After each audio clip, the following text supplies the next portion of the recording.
What's up, guys? Welcome back to another episode of Imperfect. I have Jenni Wadsworth on the set. How are you doing, Jenni? Fantastic. How are you? I'm doing great. How are you feeling today? Awesome. Feeling good? Yeah. Feeling fantastic? Mm-hmm. Guys, I have the first sibling of a previous guest on the set today. This is Lannon Wadsworth, which also happens to be on the set. This is the second member to be an audience member of the live podcast. Congrats. So I asked Jenni to come on because she has a lot of interesting things about her and a lot of stories to be told. And so we're going to be diving deep and talking about all those kinds of things. First and foremost, I want to talk about how I met both of you guys, which I don't think I talked about in Lannon's episode, but we did a play. We did a play together. Did. How was that? It was great. It was so much fun. It was fun. It was a lot of work. Mm-hmm. Found out I can't sing. But you can dance. I'll never forget. The guy was just like, Gage, like halfway through the play and rehearsals, and it's like a week from opening night or something, and he's just like, Gage, great dancing. Don't sing. Yeah, I remember that. Yeah. That's a lie. Too good. So Jenni, diving right into it, you have this experience that you kind of told me a little bit about, kind of not. Obviously, you kind of told us like the facts about it, but I wanted to dive a little bit more deeper into it, kind of learn the story. I know it's a big story, but I kind of want you to start from the beginning of when it all happened, you know, kind of the whole process. So yeah, let's dive in. Okay. So I guess in order to start the timeline, I have to go back to when I was 12. I had been like a really happy, healthy child. And then when I was 12, I started having some health problems, aches and pains in my joints, stuff like that. Over the course of the time between I was 12 and when I was 16, I was in and out of doctor's offices just trying to pinpoint what was wrong with me. And ultimately, when I was 16, I ended up in a medically induced coma in the hospital. Oh, and that led to a lot of scarring, a lot of weight loss, hair loss. And by the time I'd been in this coma for quite a while, they were like, you know what? This girl, like, we don't know if she's going to make it. Like, we might want to pull the plug. At 12 years old. I was 16 at that 16, point. So okay. between 12 and 16, I was battling, like, in and out of doctor's offices. Like, Okay. Like, I'd be fine for a while. I'd have energy, and then I wouldn't be able to move. Like, I'd just be in bed. So be in like, and out. I gotcha. You know, no one knew what was wrong. They all just had their theories. Like, oh, it's arthritis, it's this, it's that. But nobody knew exactly what the problem was. So at 16, I'm in the hospital. They still don't know what's wrong with me. And they're like, yeah, she's like, her heart's not pumping properly. Like, she's not going to make it. And so we, like, my parents were like, nope, she's a fighter. She's going to be fine. And they had a lot more faith in me than I did. That's awesome. This is at 16 years old. Yeah. That's insane. Yeah, 16. So it was terrifying, you know. I mean, I'd gotten used to being poked and prodded in the hospital, but at this point, you know, I woke up and I had no idea where I was and what was going on, and I was about 60 pounds and had lost my hair and lost much of my ability to move, and it was terrifying, you know. That is terrifying. That is super terrifying, especially as a parent. Just imagining like just the whole process beginning to end would just be a nightmare. I mean, this isn't like you said it to happen from 12 to 16. That's 4 years of just battling this thing. That just sounds like an awful experience. But when did things? I'm assuming things got worse before it got better. Oh, absolutely. Yeah. So what happened after you're 16, hair loss, 60 pounds? Like what was going on at that point? So at that point, you know, we're battling this what is wrong with her question, you know, and my parents were just there every step of the way trying to comfort me, trying to let me know that things were going to be okay, even though we were all not really sure what the outcome would be. And honestly, they thought that I wasn't going to make it out of this. Like, really? Everyone was thinking like she's going to end up dying. Like this is it. But when I woke up, you know, things started to progressively get a little better for me, but the conclusion was that I was going to be either bedridden or in a wheelchair for the rest of my life. Really? Mm-hmm. That's what at the point that they were saying what's going to happen with you. Yeah. The doctors were like, "Yep, she's going to be basically like." When that happened, so when they were like talking to you about that being in a wheelchair, or what your life was going to be, how long were you in the hospital prior to that? Like, was it like a couple of weeks and you're like, okay, it's getting just so bad, or was it a month, you know? So I was actually initially brought into the hospital December 21st. And then I was put into a medically induced coma right within that same week. Oh, wow. And then I woke up in late February. Oh, my gosh. Mm-hmm. That's insane. That's 2 months. Yeah. So you Long literally, time. there's no memory. Hmm. There's just, do you recall of like what waking up like felt like? Or was it like just like kind of waking up overnight? Like, do you? Yeah, kind of. It was like I'd been asleep for a really long time, and I didn't remember going to the hospital.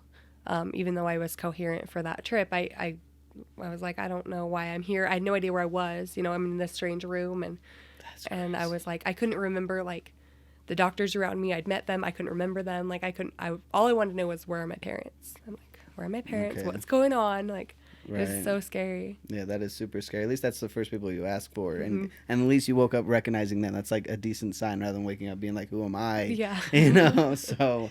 Yeah, absolutely. I That's think terrible. my parents were worried about that a little bit. Yeah. So when they show up though, and you're finally, did you wake up on your own? Did they bring you back, or did they? What was happening in that? What was the point of that 2-month coma?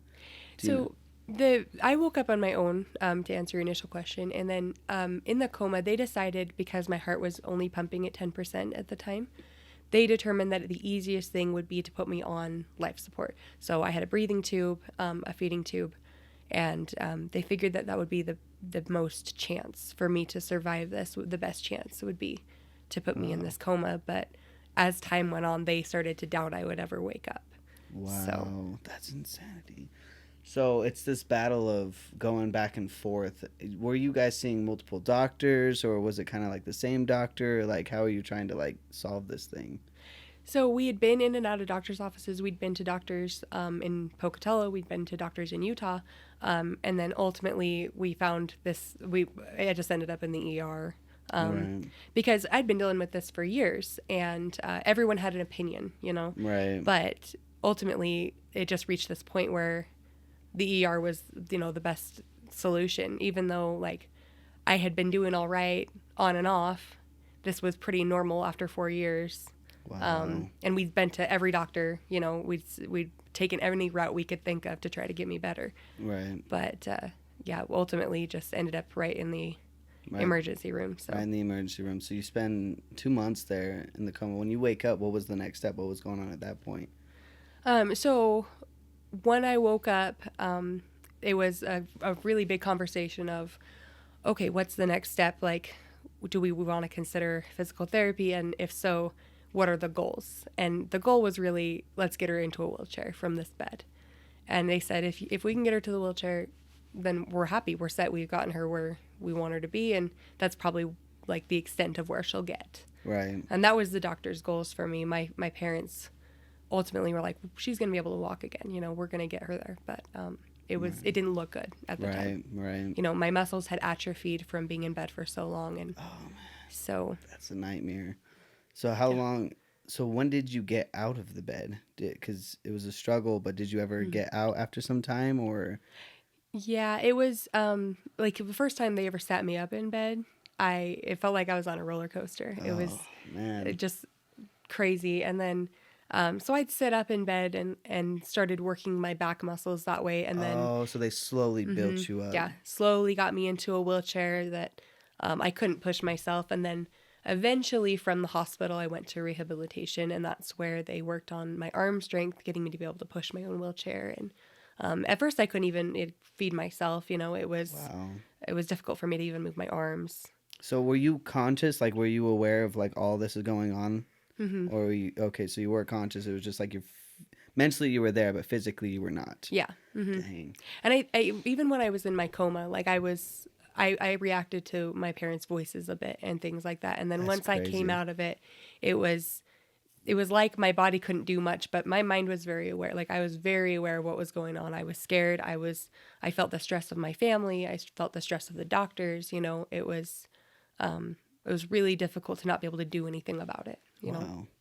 So at this point, you were 16 years old. Mm-hmm.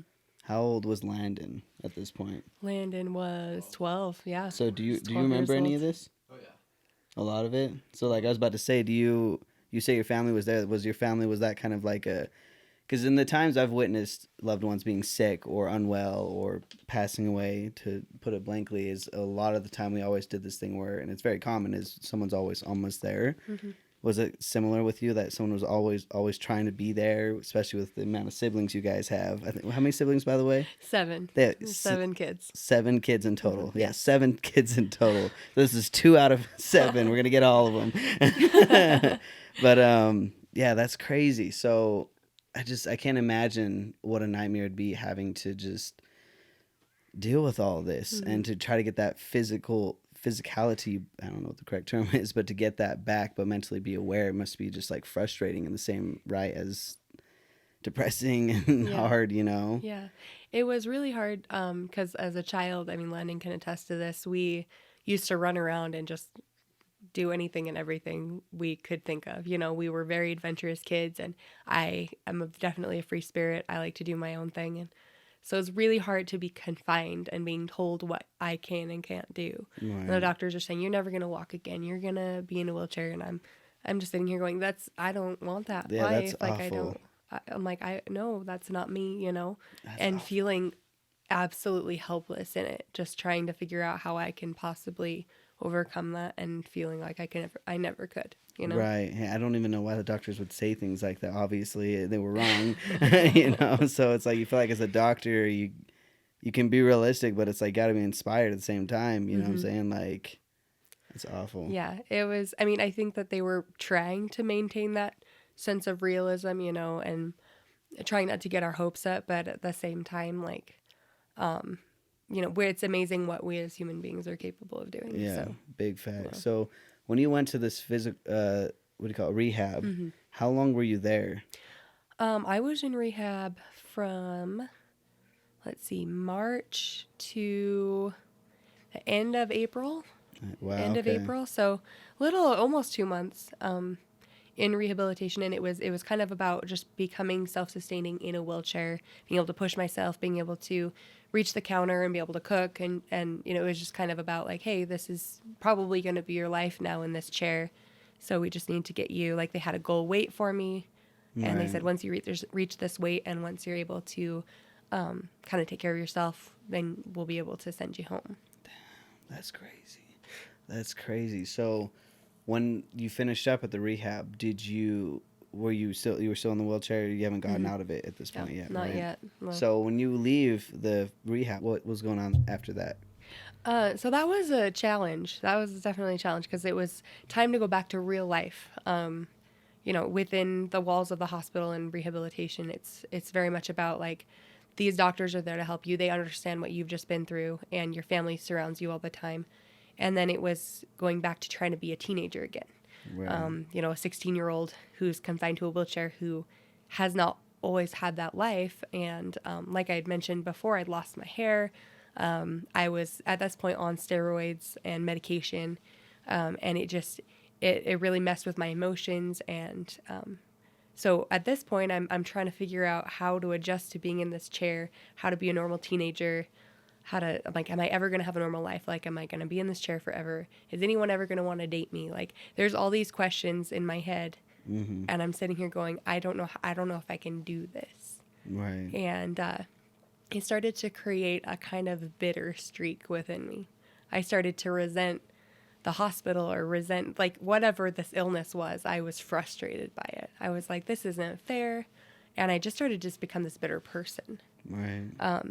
And just feel like I was never going to overcome this. Right. And that was frustrating. Yeah, I mean, you have every right to be. I mean, this is a tragedy. I've never dealt with my whole life personally. I'm very grateful just to, you know, never have gone through things like that. I've never even broken a bone to this point. But what really made me even more thankful is when I saw my grandma get cancer and kind of go through that same thing, but not same thing, but a lot of the processes I hear the same is like we were trying to get her into a wheelchair, you know, is because the doctor was like, she can't move anymore. At mm-hmm. a point after she did so much chemo, like, she can't move anymore. And I remember being there and hearing those kind of similar conversations, and my grandpa was very like, she can walk. Like, we need to be able to at least get her to get out of bed into her wheelchair. Like, we can do this. And it was just like continuously trying to, like, get her strength up to at least do that. And it was hard hard to witness. Yeah. And I don't know what was going on in her mind as much, you know, just because like we weren't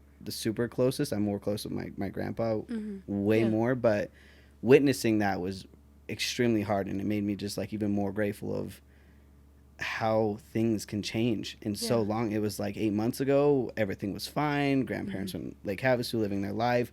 I get a phone call, she has cancer.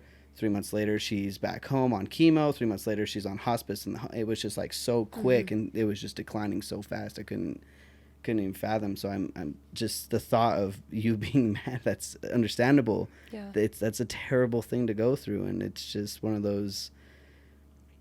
Nobody wins. Like what? Like you know, it's just awful. Yeah. It's just awful. Yeah. So when you are 16 though, and you're thinking of all this, and you're obviously trying to cope with everything, did you ever get a point? This may be too personal, but did you ever get to a point of suicidal thoughts? Absolutely. Yes. So what was that like? So I had always kind of struggled a little bit with some depression, but I tend to, when I start to feel that depression come on, kind of find an escape. As a child, it was going out to play. I didn't necessarily understand what it was at the time, but my depression was awful at that point.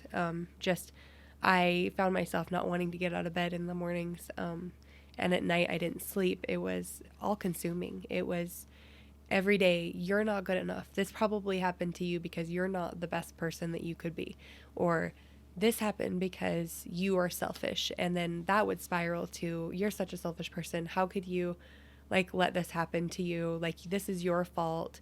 And your parents are going through all this stress because of you, and think of the medical bills. And I started to just really lay the blame on myself, and less self-pity and more anger. Like I just was angry with myself and angry with the situation. And because of that, I remember thinking so many times, like, it would have just been better if I had died in that hospital. Like, I would be better off if I didn't, like, all these people have to take care of me now. And if that weren't the problem, like, people wouldn't be so stressed. And so maybe, like, life would be better if I wasn't here. And that was a scary thought, because I definitely didn't want to live at that point. I thought it's useless. And there wasn't a whole lot keeping me going. And looking back, I'm kind of surprised that I kept going, you know, because that's not an easy thought to deal with. I know so many people deal with those suicidal thoughts and tendencies, and it's so hard to feel alone through that. And even though we're not alone, you know, you can feel that way often. You feel that, yeah. And myself and a lot of the guests have been on this. This has been a topic that I talk about on and off camera, and then just friends and family. And my cousin committed suicide at 23 years old, so it's been a really hot topic of just so much of the why and what's in the thinking. And so that's why I was curious, as I hear this anger, and I relate so much to that. Is when I went through a very bad experience, I had so much anger that turned into those thoughts. Yeah. It was just like everything was wrong, and why is this happening to me? This isn't my fault. Why do I deserve this? And it turned into this suicidal same thing. Like, maybe it'd just be easier. Maybe it'd just be so much easier. And so, pulling it away from me, though, I want to ask a more important question: is what do you think now, looking back, pushed you through those thoughts and pushed you to stay alive and to keep fighting? So one of the things that I kept going back to is, I remember a conversation in the hospital between my dad and one of the nurses. She told him, she said, "You need to recognize and accept that your daughter will never walk again. This is her life now. She's going to be like a greenhouse flower. She'll never be able to survive in any hard conditions." And my dad looked at her in the face and he said, "You don't know my daughter." And just having that belief from my parents, from my mom and dad, from my siblings, just like you mentioned with your grandma, your grandpa was very much like, "Nope, she's going to be fine. Like, we're going to get through this." I'm sure you had no doubts that she was going to pull through, even though it was scary. And I think it was having my family and friends believe in me, to know that they believed that I could get through it, even when I didn't. I was like, "I can't do this. Like, I am done with this. I don't want to live anymore." And they're all sitting here going, "She's going to be fine. She's going to get out of this chair. She's going to live a beautiful life." And just looking at them going, they believe in me, I can believe in myself. You know, I had lots of pep talks with my dad, and my dad would tell me, you need to just keep trying. I know it hurts. I know it's hard. I know every time you try to stand up, like, you want to fall down, you want to sit back down in your chair. I know that you're crying yourself to sleep, but you're going to be okay. You just got to push through it, push through the pain. That's so great. You know, and just, I think people don't realize how much their friends and family believe in them. Right. I think that's a huge portion is the strength, like when it says like help somebody or when you need help, ask, like all of those things, that suicide hotlines and the suicide movement and the things behind it of trying to prevent all that, like that's what, a lot of what they say is like you really don't know how strong yourself is, let alone how much faith and strength your family has for you. Yeah. Although that whole time when I was going through it, I felt a very similar thing, that I was alone, and it was just like it was like, even though my mom said it 15 times that you're going to be okay, you're going to be strong, it never ever hit for some reason. There's always that wall. But because she kept pushing, it was like that last 16th time, like, you are going to get through this. That was when it finally like broke through, and I was like, maybe I can. You know what? Maybe I can, you know? And it finally was the reverse of, from that moment and that time period of meeting good people like Landon and the play and the friends and seeing just, it was like all the good things were happening at the right time. Like literally at the right time. I can't stress that enough. Life was starting to look up just a little bit. It was just like one thing after another, and it was just like that little ounce of family and friends that were just like, you can do this, we're here for you, we love you. That pushed me over the edge where I was like, oh my God. And I honestly believe, me personally, that I won't ever get back to that point, because now I've seen the other side of the sunrise and all the sunsets, and I'm like, this is so great. This is so happy. And now it's like, even at my worst days, I've never even thought about it anymore, just because I finally realized that I don't need to have faith and strength in just myself. I can have it in my friends and family and people I rely on and trust, and they can carry some of my weight with me, you know. It's like a force. So that's awesome. That is awesome. And hell yeah, your dad was fighting for you like that. That's just one of the best things. It's like, it's one thing to like, you see people talking to you, but for that, to see them fighting for you outside of your like your bubble, you know, like you weren't even supposed to witness that, but for him to be out there and just like fighting for you was just like, that's such a strength moment. It says a lot to him as a character. Like, you just don't know. And that's the attitude, I believe, whatever the odds are, the greatest or the lowest, that you need to have, is because you're right, anything can happen, obviously, that the greatest can pull through. And since your dad did that and fought that strength, look what happened. You know what I'm saying? So absolutely, that's just so damn grateful. So, but getting back to the story, so you physically got better in the wheelchair, and you were able to like move around and things like that. You're back home. I believe you all were homeschooled, correct? Yes, I did go to about a year of school, actually during this point when I was in the wheelchair. Oh, gotcha. I did go to a year of public school, which was in the wheelchair? Yeah. What? So my experience with public school was while I was in a wheelchair. Was it a good experience?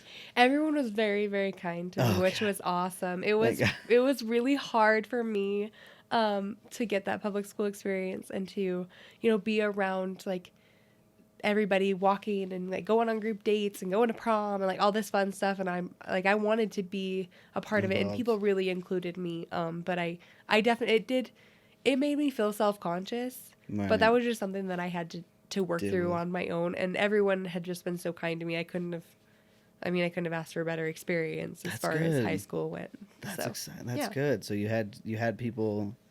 Do you have any friends that you were with in high school to this day? Yeah. You still have some people that are still... Absolutely. Cool, I stay in contact on social media with a lot of the people I went to school with. So. See, that's good too. Yeah, same. It's like I had a lot more, but I think mine got cut like 80% because like only 20% of my friends I actually still talk to. But the ones that you still talk to like were the ones that really stuck around like the whole time. And that's really good to kind of continue that relationship. But 1 year in high school...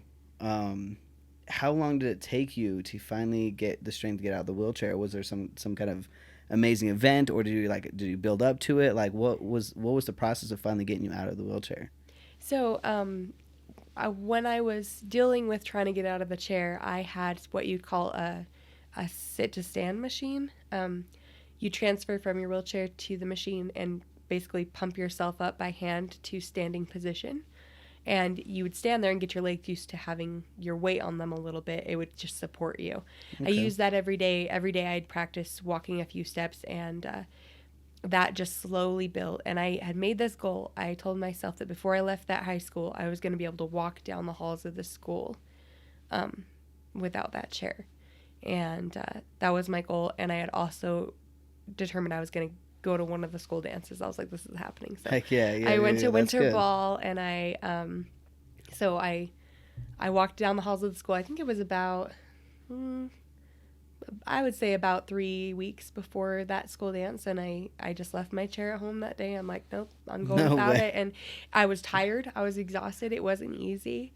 But I did it, and then I was able to go to that dance and not have to worry about the chair either. Did the boy ask you? It was girl ask guy, so I asked him. Oh, but he said yes, yo. He did say yes. That's true. That's true. That's awesome. That's exciting. Yeah, it was fun. That's exciting. So you actually got to work and build yourself. How was the home environment during that, especially being in a wheelchair, trying to build yourself up? Was it like just super positive? Were they like keeping marks on the whiteboard, trying to be like, oh, she took 2 steps? Like, what was that environment like? Yeah, everything was really positive. I actually spent some time in Utah with my aunt and uncle because there was better doctors and hospitals down there, better rehabilitation. So I spent a lot of time with them, and that was really awesome to like have their support. And I saw my family all the time, and just everybody was just band together, just supporting. And I had friends and family from all over the place reaching out to me at that point. I had a couple of really good friends from up in northern Idaho who would call me regularly and check up on me and tell me, hey, you got this. Awesome. Like, how's that going? And I really just had this great support system throughout. Everything was positive, and everything was just trying to build me up and help me to feel like I could accomplish this goal. Dude, that's so awesome. See what I mean? It's like when you have a community of good people, friends and family, like you really can make anything happen. Exactly. It's amazing of what like you can accomplish as human beings, and in this life when you have a support system and you have people backing you up through everything. So shout out to all of them. Yeah, everybody seriously. That followed you on your journey. That's incredible. That's remarkable. So when you get all better and you're able to like walk and everything, what like without being tired and everything, do you remember how old you were when you finally were like back to kind of like normal, be able to walk with no wheelchair, no by the time I think that once I finally got my muscles strengthened and stretched out, my hair finally kind of grew to like a reasonably attractive length.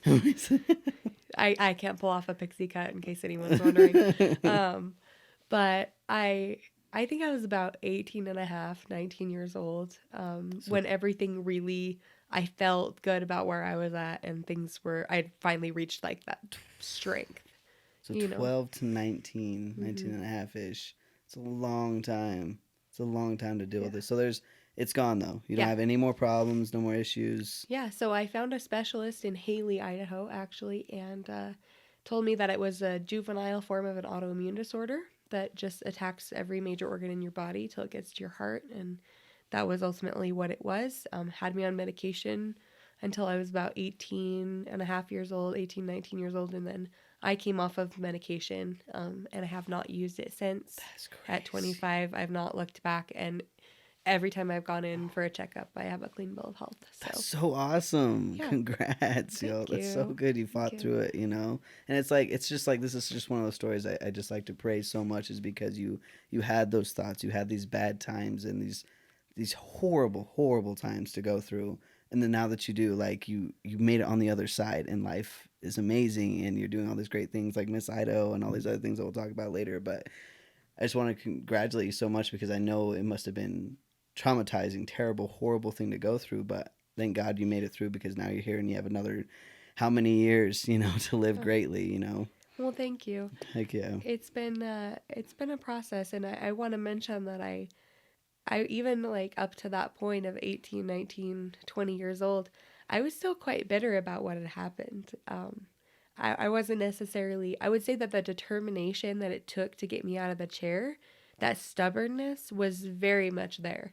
I mean, I was not exactly a pleasant person to be around. Like No. I was just very like sassy and snarky and like come at me bro type of person, because I was like, I will never go through something like that again. Right. And it made me kind of standoffish and not That's pleasant. tough. So that overcoming that side of me was a trial in and of itself. Right. But I mean, and that's like that. You know, I said this on a podcast a while ago. I can't remember who I was talking to, but I said something. It's like, you know, you meet a grumpy person or a mean person or something like that, and it's like when they say something mean and they blah blah blah blah, blah freak out at you or something, and you go away. I always think like what happened to you?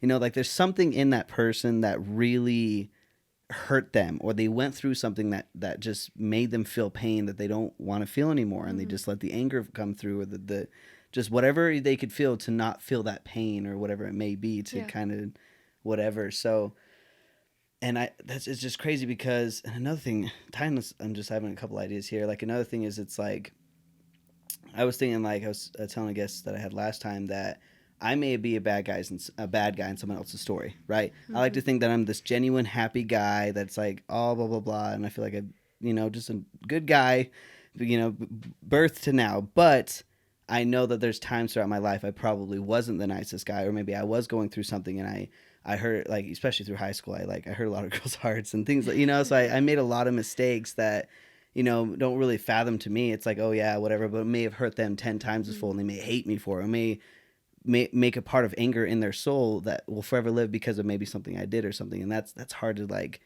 to think about. But I say that because it's just like that time period that you meet them. And so it sucks though, because even though, just to relate it now, is like any people that maybe met you at that time or maybe met me at that time, if they saw us now, they're like, who's this?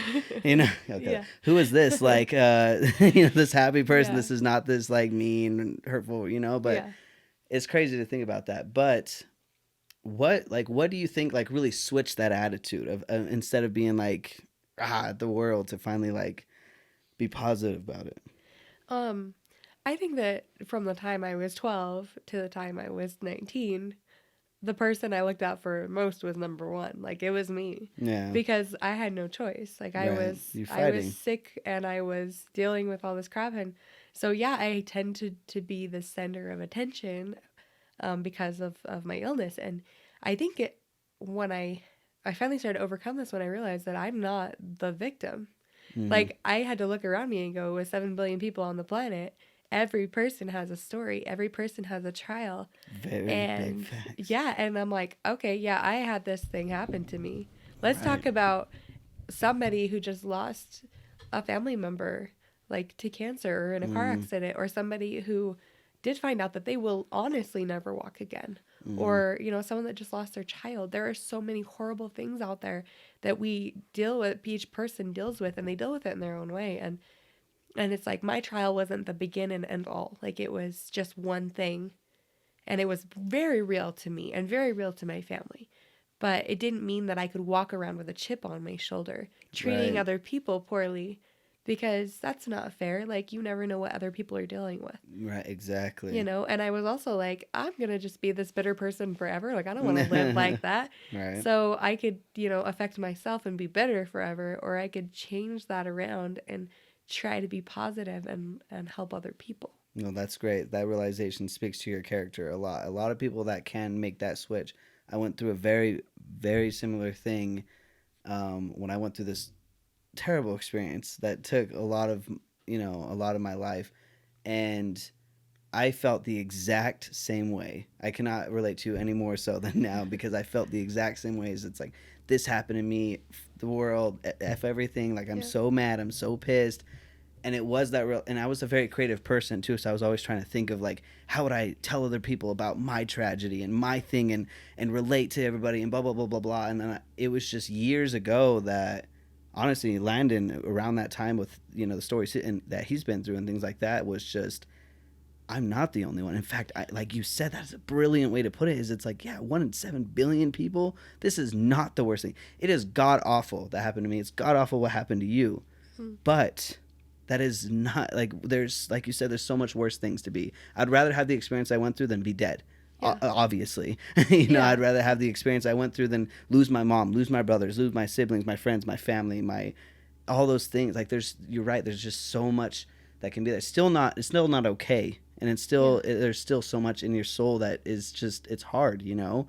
But to let that go like you did is just like, I praise you for it, because even like sometimes I'll think back and I still get a little bit, you know, it's just like that little bit of anger at the world, and you're just like, you know, and I have this, and it's so much, it's like it's not really around anymore, but like for so many years it was just like I was just fighting this thing, trying to be that positive, outgoing person I knew I was, but it was so hard when I just knew like all these things that happened. But like I said, the biggest realization was that moment of just realizing what people go through, and why be the person that is bitter and hates the world when you can be the person that's like, you know, I'm just going to be the best human being I possibly can be, and help people, and just be a family person, and help my friends and family when they need me. And it's always that great moment that you do that for a while, and then you have this new friend and you're helping them, and they're going through a terrible thing. You're like, oh, I can relate. Let me tell you this. So like, whoa, you went through that. You went through that. And you're like, this like nice person. That means so much more to me, that having that one person that's like, wow, like you're this good person after all the hate that the world has given you, and you fought through, and you're this good person, than 10,000 or hundreds of thousands of likes or followers or anything like that would ever help. Because it was just that genuine look in someone's eye when they like see you made it through, that inspires them to make it through. Because remember, you help one person, it's all worth it. It's all worth it. You just help one single person. It took that one person that I'm thinking of to just like to help them, because I know they were going through a rough time, and be like, oh, here's my stuff that happened in my past. So like, holy crap. And you know, and you bond and you get on that relationship level. But tying it all back around, I can't commend you enough for how great of a switch that was. And I'm happy that you did it, because a lot of people go their entire lives hating people. And this is imperfect. Like, this is about us as humans being imperfect and making these flaws, but trying to realize them, make them conscious instead of subconsciously, and fixing them. Yeah. And you did that. And that's one of the best starting points, you know? And so that way you can let it go and try to move on. So like you said, it's just like, you know, so much time in your life, and I'm sorry you had to go through such, I can't fathom, you know, I've gotten to this point where I'm like, oh, it'll be okay. Like, I don't know. Like, I can't even fathom what you went through. That's terrible. But just to know that you're out here living every single day, every day that I see you post something on the gram or something, I'm like, she's living her life, and I'm so dang happy to see that, you know? Thank you. So it's just a proud moment. So all that, just thank you. all the love, you know, just, yeah. So, but that's great. That's exciting. That's fantastic. So now to get into some fun stuff, when you finally get your strength back and everything, when were you, because it's one thing to get out of the wheelchair and start walking again. When were you like, I want to dance and sing and be in plays? When did you make that choice? So actually, a fun fact, my older sister, well, actually a couple of my older siblings did theater growing up, and did it through their kind of like their high school years. And I actually was in a show with my older brother Shane and my sister Heidi years ago called Damn Yankees. And it was just like this fun show. And after that, I was hooked. Like, dance and theater had always been like a huge thing for me. I loved it. I was that little girl that danced around the house all the time in a tutu, you know, when I was tiny, you know. Heck yeah. Landon can, you know, attest to that, but he's smiling. So I loved it. It was always something that I wanted to do, and always did my best to be part of the community and theater, and I was always trying to be involved. And then when I got sick, that just shattered it for me. Like, right. I was so sad that I couldn't really be involved. And I did, like, through those periods of time when I would feel a little bit better, I would still try to get involved in shows and stuff like that. And right. So when I got well, that was one of my goals. I was like, hey, like, I want to walk again, but I don't just want to walk again. I want to dance. I want to dance. Yes. I want to dance. I want to dance. So I made that a goal. And it was actually my older sister, Melissa, decided, after we all kind of moved to Pocatello, she decided to audition for the show The Wizard of Oz at the community theater, which was Mystique at the time. And Landon and I went as a support. And we ended up actually auditioning. I was about to say, yeah, you guys were in that. Who didn't you play someone? Who'd you play? I was the only male jitterbug. You were a male jitterbug. He was a jitterbug. Massive afro. It was pretty cool. There are pictures. Yes, there are. What were you? Oh, I was ensemble. You know, I was in the Emerald City. Ensemble's I think I cooler played a anyways. tree. Did I play a tree? I don't remember. Yeah, You played I played a tree at one point. That's so It was cool. like so terrifying. It'd been years since I've been on the stage, but I was like, all right, here we go. Right. And after that, like we didn't stop. Right after that auditioned for White Christmas, and it was just one thing after another. Like I was like, all right, this is it, and we started doing shows together. Awesome. And So when you started dancing, though, at that point, were you good? Like you were dancing just fine. It was a little bit heavy, hard. It was hard. So I gaining like the flexibility back that you need to be a good dancer. Right. That has been hard, where my muscles had atrophied so much. Like even being able to like walk around and like do normal daily activities, dancing was difficult. It was just very much like something that I would get so tired doing it, and then learning techniques and trying to like get my muscles to cooperate. That was hard. I spent a lot of time trying to teach myself what I needed, and it took time. It took many shows and working, building up the stamina to be able to do what I was able to do in the future. Right, but you got through it. You did it. You did the ensemble. You did the show. That's exciting. So how many shows did you do until we met in Footloose? The Wizard of Oz. White Christmas. Seven Brides for Seven Brothers. What? Annie Get Your Gun. Les Miserables. And then Footloose. And then Footloose, wasn't it? Footloose right afterwards? Yeah, so 5. That's wild. Did 5 shows and then we met you. 5 shows. So you had a lot of experience. Yeah, Both we became alumni, you know. Yeah. We went through a name change and for the theater and all that stuff, you know. It was fun. that was Fun. wild too. I walked in, I'm like, yo, I'm new. Like fun. I know.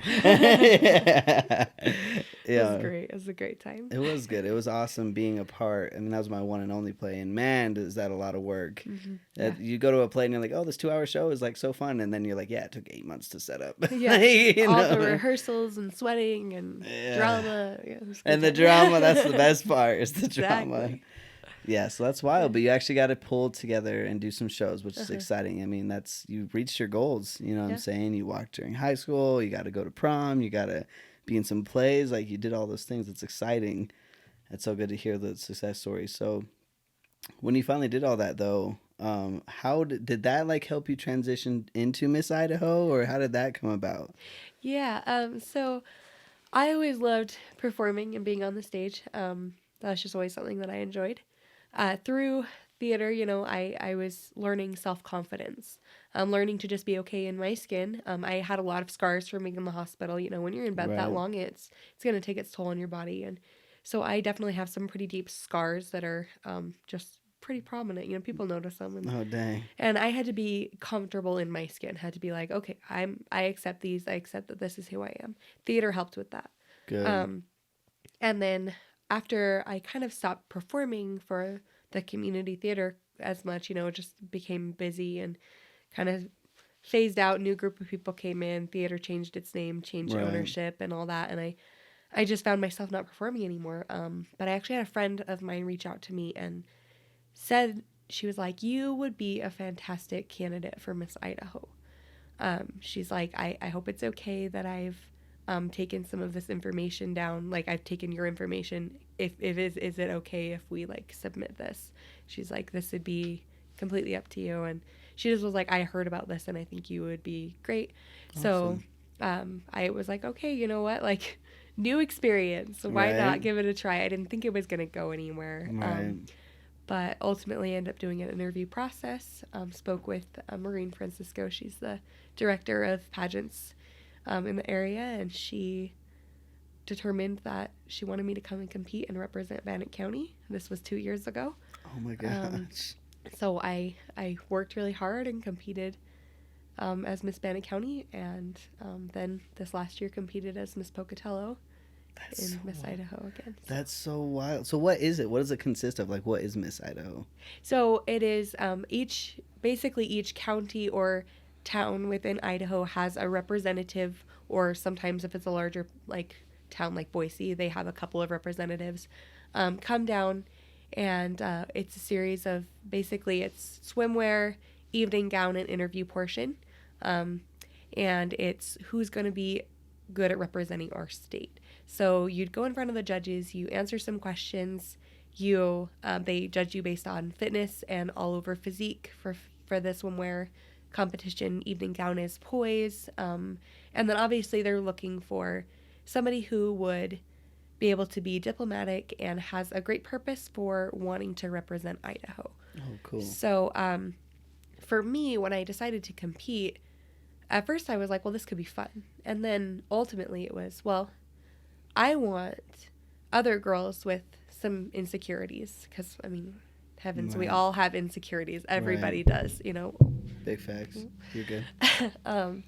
But I wanted girls to know that you didn't have to be this perfect person to pursue your dreams and to compete for something that, and whatever that is, you know, whether it's in sports or in dance or in pageantry or it's debate, whatever it is that you're passionate about, to pursue your dream. And don't worry about your insecurities, because you are capable of so much. Right. And so I wanted to walk on that stage, scars and all, and show these girls that you don't have to be this Barbie doll. You don't have to be perfect. You go on there and you want to be you. imperfect. Yo, thank you for plugging. Yes.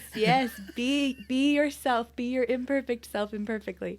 And walk up there and just be like, you know what? This is who I am. And have a story. Have, you know, every girl that competes has a platform.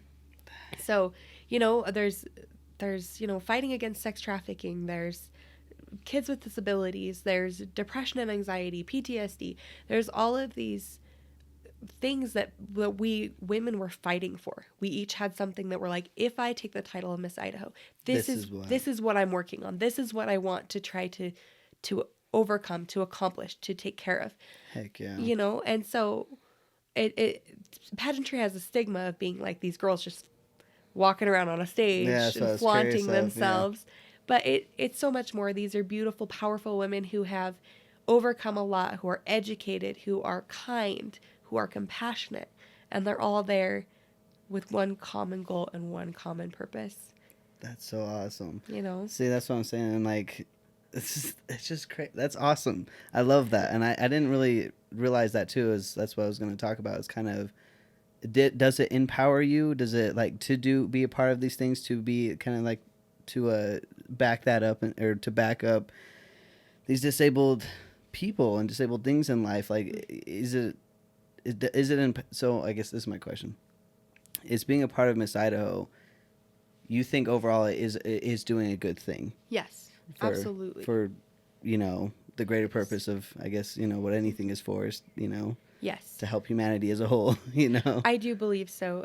So with these people that are taking the titles, you know, your state titles, your local titles, basically you have that year to put into effect whatever it is that you're wanting to accomplish. So if I had taken the title of Miss Idaho this last year, I wanted to spread awareness for PTSD, for anxiety, for depression. I wanted to talk about it. I wanted to get more on top of dealing with that stigma of mental illness isn't real. I wanted to talk about this. I wanted to bring it out into the open. I wanted to talk about the journey behind dealing with depression. And that was just one thing. That was one item that I wanted to deal with.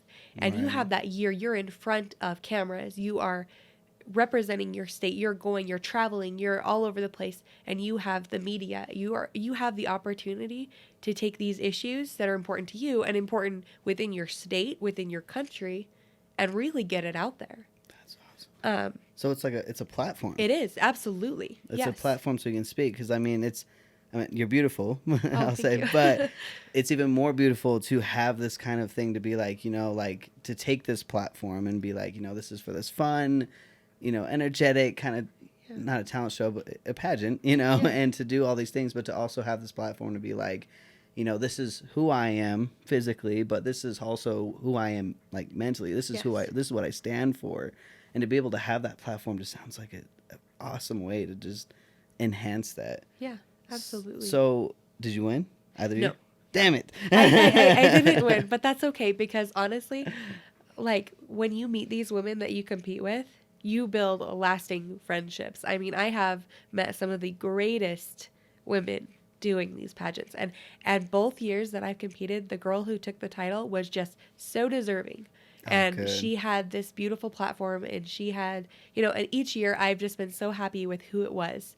And that's what's cool about it too, is that none of us are catty and like, oh, I hope she doesn't win. Yeah, we all build each other up. We support each other, and there's no drama. We're all just, my roommate from this last year, she and I just like had a heart to heart. I'm pretty sure we were both crying. Like, we just talked about life and talked about what we want to accomplish. And I mean, it was just incredible because you're hugging these girls when you're leaving, and you're hugging the title holder, and you see that on TV when someone gets crowned and all the girls are hugging her. That's real. Like, you are so happy for the person that gets to go on and pursue their dream and represent Idaho in Miss USA. Yeah. And so it's honestly, like, even though I didn't win, I was able to get up there and do something hard. Like, that pushed me. That pushed my boundaries and my limits. And if I can inspire other girls to pursue their dreams, whatever it is, if I inspired one person to do so, I accomplished what I was hoping to do. Yes, you did. It just takes one person. You save one soul. It's all worth it. So when you do this Miss Idaho thing, though, because the Miss USA, this is how it starts, right? This is a part of it. Yes. So like whoever wins Miss Idaho represents in that pageant, right? Yes, exactly. That's wild. Yes. But yeah, so whoever wins Miss Idaho gets to represent in Miss USA. So is it kind of like the same level? Is it kind of the same like things you have to do, like the interview, or is it more intense? I've never seen it. Like, I've never watched it, but. So, I mean, obviously, they do. What's interesting is, like, I've been told, they actually say this at the end of each pageant. Our director gets up and she says, girls, if you didn't win this year, if your name isn't called, it doesn't mean no, it just means not yet. You changed one judge and it changed the outcome entirely. So you've got a specific group of judges, they've chosen this girl, and they've chosen who, in their opinion, as a whole, is going to be the best title holder for that year for Idaho, Texas, wherever. And so it is stiff competition. I think that the higher that it gets, because, I mean, you've got Miss USA, you've got Miss America, you've got Miss Universe, there's a bunch of Miss Universe. Yeah. And so, yeah, you've got, yes, it's really stiff competition. I mean, you've got girls who just have, they're boss babes. Like, they're out there, they're pursuing their dreams. They've got their degrees. They've got their businesses. It is stiff competition. Like, the higher up that you get. But it also is, like, it's definitely more of a challenge, which is cool. I'm definitely someone that believes, like, stretch your limits, stretch your abilities. Like, if you, like, challenge yourself, push yourself, you know? So had I won, I would have been in for it. I think I would have been surprised at how difficult it was, but it would have been fun, Right. Are you going to do it again this year? I have been invited to compete again, but that's still pending. Pending. Exactly. Yeah. Good word. If you win, do you win any prizes? Is there any prizes involved except for holding the title? Yeah, so it is a scholarship program. Oh, so, really? So you have, like, I have a scholarship to beauty school if that's something I want to pursue. That's wild. Yeah. And I mean, it's really cool. It's, you get, like, swag bags from sponsors, and you get, so awesome. It's a lot of fun. And again, like, I think the biggest reward is building those lasting friendships. Like, our director, Maureen, I mean, I would consider her a dear friend, and that's going to be forever. Like, all these girls that I've competed with, just, Yeah, being a part of that community just sounds awesome and exciting. So when is it, like, normally? What month-ish? So usually it's in September to October, for, like, the Midwest, kind of the local pageantry. Idaho, Montana, Washington, Oregon, So Utah. The Idaho one, when is that one? So last year it was in the end of October. 2 years ago when I competed, it was the end of September. Oh, so I do believe this year it will be in September. Gotcha. So is this a place you can actually go to and buy tickets and watch? Oh, absolutely. Oh, that's exciting. It's generally speaking takes place in Boise. Oh, cool. Right around campus. And there's a website, MissIdahoUSA.com. You can take a look at all of the contestants. You read their bios, their picture. You can vote for That's them. cool. Vote for them for photogenic. Vote for them for people's choice. You can follow their journey on social media. And yes, you can buy tickets online or through the girls. Right. That's a huge platform. I love that. Yeah. Did you go? Did he go? No, he wasn't able to make it. You didn't support your sister. Terrible. Didn't rub it in. You know what? I'm sensitive. It's okay. It's all good. It's all good. But yeah, no, that's exciting, and it's really good to learn things like this because I never really even had an opinion on it. I was just like, what is it? You know, like is it just swimsuit models walking around being like, oh, she's hot, like you win, like you know. That I think that's a huge stigma. Like a lot of people view that. There's a lot of things, you know, like it just like any sport that you do has a purpose behind it. It's character building. It's hello. Go ahead, you're good. Anyway, character building. Like Landon, he did Taekwondo forever, and I'm sure there's some stigmas around Taekwondo, you know. But people, it really just takes you learning. You know, just stepping in and learning about it. I didn't know a whole lot about pageants starting out. And then I found out that it wasn't what people generally think it is. And that's something else that I try to do when I compete is to get out the message out there that we women, we struggle with our insecurities. We're imperfect, but that's why we're competing. We're not competing because we're perfect. We're competing to show women that you don't have to be perfect to do hard things, to do the things that you want to do the things you're passionate about. I love that. I love that so much, that message. I love it. I love it. Next, if you do compete, we'll be there. Okay, right, Landon? Yeah. Like that commitment, yeah. We'll be there. Most likely it'll happen, so.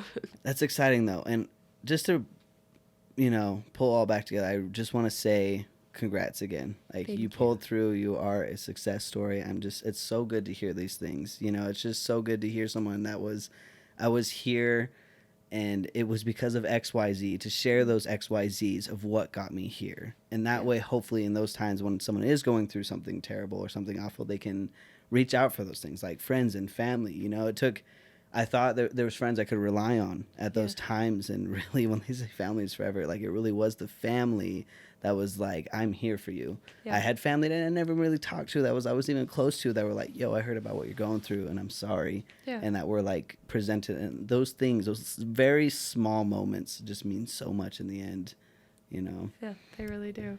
So congrats. Really I want to see you do more shows. I want to see you do more pageants. Damn it. I want to see your Miss Idaho. I know you're watching. Don't worry. This is just the beginning. I have lots of plans. Heck yeah. Well, we're excited, yo. We are so excited. Jenni, thank you so much for coming on the podcast. Thank you for having me. Anytime. This has been awesome. Anytime. Thank you for the love, the stories, the positivity. We need more of it. Yeah. Just trying to build people up and trying to spread that message of positivity. You know, thank you so we can much. do hard things. Well, thank you so much, Jenni. You are awesome. Thank you all for watching. Peace out. Bye.